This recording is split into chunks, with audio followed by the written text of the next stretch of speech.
শুকেশ্বর শিব মন্দিরের প্রসাদ বিতরণের জন্য ছোট্ট একটা অনুষ্ঠানের আয়োজন করা হয়েছিল। তারই কিছু অংশ দেখানো হচ্ছে। বহু লোক সমাগম এবং বহু ভক্তের ভিড় আমরা তুলে ধরেছি। আপনারা সকলে আসুন, আমাদের শুকেশ্বর মন্দির দর্শন করুন এবং বাবা ভোলেনাথের কৃপায় সকলেই সুস্থ থাকুন। আসুন, সকলকে আমাদের আমন্ত্রণ রইল।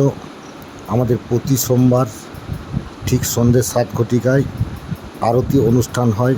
এই আরতি অনুষ্ঠানে প্রচুর লোক সমাগম হয় এবং ভক্ত সমাগম হয়।